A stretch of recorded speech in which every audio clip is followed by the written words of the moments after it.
네, 반갑습니다. 주식닥터입니다. 오늘 살펴볼 종목은 셀트리온입니다. 셀트리온, 어제 나온 이슈에 대해서는 다들 잘 아실 겁니다.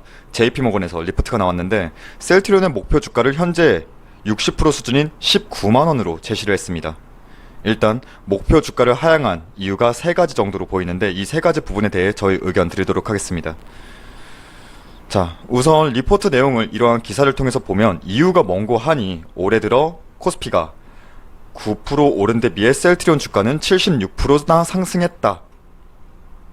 이게 첫 번째 이유인데 어이가 없죠. 코로나 테마로 비정상적으로 100% 또는 200% 시젠 보세요. 엄청나게 상승한 종목들의 수두룩인데 아니면 이것도 테마주도 제외하고 아니면 카카오나 이런 언택트 종목들은 어떻게 설명해야 하는 건가요? 그렇다고 셀트리온이 올해 초에 랠리 시작할 때 코로나 이슈에 편입돼서 움직였나요? 아닙니다. 램시마, 트룩시마, 허즈마, 흔히 쓰리마라고 하는 제품 라인업의 매출 성과를 기대했던 겁니다. 근데 이게 여전히 단순한 기대감인가요? 아닙니다.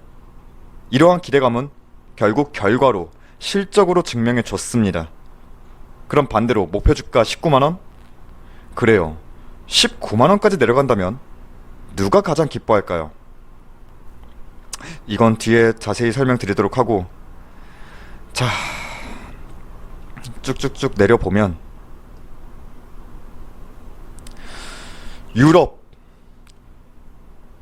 유럽 시장에서 상승세 둔화, 유럽 시장 점유율 상승세 둔화, 바이오시밀러 경쟁 심화에 따른 마진 압박, 그리고 1조 8천억 수준까지 늘어난 셀트리온 헬스케어 재고 등 구조적 위험이 있다. 이렇게 나왔는데, 자, 유럽 시장 점유율 상승세 둔화? 생각해보세요. 지금 램시마는 유럽 시장 점유율 60%를 먹었습니다. 오리지널도 제낀 상태예요. 얘네 말만 따라 둔화되었다? 그럼 이 경쟁 시장에서 이 시장을 100% 먹어야 한다는 건가요? 그게 가능한가요? 불가능합니다. 지금의 유럽 시장 점유율도 매우 긍정적인 상황인데 중요한 건 이 점유율이 하락했나요? 새로운 경쟁 품목이 나와서 이 점유율을 깎아먹고 있나요? 없어요. 왜 그런 얘기는 없냐는 거죠, 리포트에. 이딴 식으로 리포트 작성하면 어떤 기업도 지금은 다 고평가예요. 거기다가 왜 북미 시장은 왜 얘기 안 해요? 트럭시만 매출 증가 추이는 왜 얘기 안 해요? 42조짜리 북미 시장을 공략하고 있는데 이건 왜 얘기 안 하냐는 거죠. 그리고 바이오시밀러 경쟁 심화에 따른 마진 압박? 자, 바이오시밀러는 기간이 지나면 지날수록 보통 단가가 낮아지는 건 모르는 사람이 없어요. 혹시 몰랐다면 아셔야 됩니다. 기간이 지나면 지날수록 단가는 낮아집니다.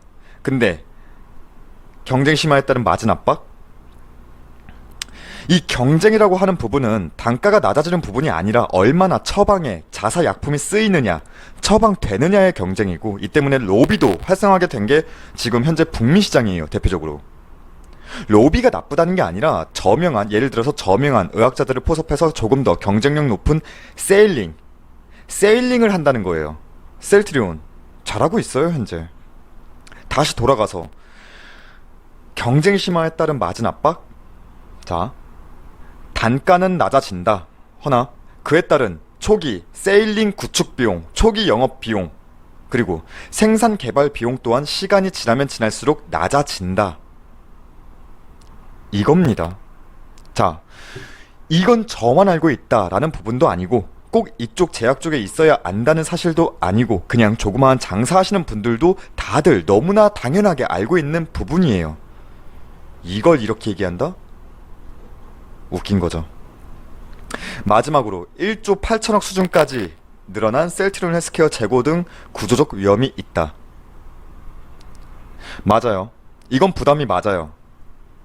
하지만 지금 느닷없이 나온 상황도 아니고 우선 이 부분이 부각된 건 2017년도에서 18년도 이때 이미 부각이 되기 시작했어요.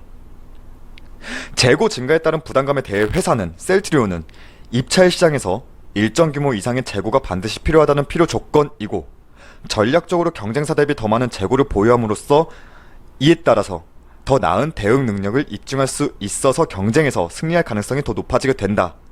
따라서 재고를 보유할수록 시장 점유율 확대에 유리하다. 여기까지가 셀트리온의 입장이었습니다. 하지만 무턱대고 이걸 다 믿진 않아요. 저도 여기까지가 회사 입장인데, 여기서는 저희는 조금 부정적인 건 맞아요. 이러한 부분은 셀트리온이 향후에 발생될 수 있는 매출을 미리 매출로 인식하고자 했다고 봐요. 그래서 헬스케어, 셀트리온 헬스케어가 재고를 반제품으로 인식해서 이후에 재가공을 한다 가정 시에는 실제 판매 가격이 하락할지라도 재고 자산의 손실 처리를 피할 수 있겠다. 여기까지는 생각을 합니다. 근데 중요한 건 이러한 부담은 이미 2에서 3년 전에 이때부터 제기되었던 사항인데, 그러한 부분을 누르고 결국 셀트리온은 매출 실적으로 커버하고 있는 부분입니다. 헬스케어도 마찬가지고요. 근데 느닷없이 재고 구조적 위험? 아무리 생각해도 끼워 맞추기 같아요, 리프트가. 결국 지금 봤을 때 셀트리온의 주가가 내려갔을 때 누가 가장 기뻐할까를 생각해 본다면, 결국에는 지금 826만 주 정도 쌓여있는 공매도 잔고, 이 공매도 세력이 가장 기뻐하겠죠. 목표 주가 19만원? 진짜 기가 찬데, 아무리 생각해도 리포트가 세력이다 이렇게 화건드리진 않아요. 알 수도 없는 거니까. 다만 이러한 리포트로 단기 물량들은 겁먹고 나간 것으로 보이는데, 저는 개인들이 물량을 안 뺏겼으면 좋겠어요. 최소한 이러한 리포트의 섣불리 종목에 대한 투자 관점이 갈 때처럼 갈팡질팡 이렇게 움직이진 않았으면 좋겠어요. 개인들의 물량을 뺏어서 공매 세력은 공매 잔고를 상환해야 하는 입장인 겁니다. 그리고 2017년도에 모건 스탠리의 리포트는 셀트리온 목표 주가가 그때 당시에는 8만원이었어요.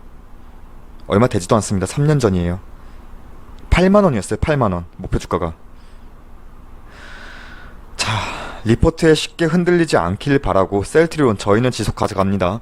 오늘은 코로나 치료제 백신 이런 부분은 설명 안 드리겠습니다. 몰라요. 저도 이쪽 백신 치료제 이쪽이 제대로 진행되고 있는 건지 안 되고 있는 건지는 저도 몰라요.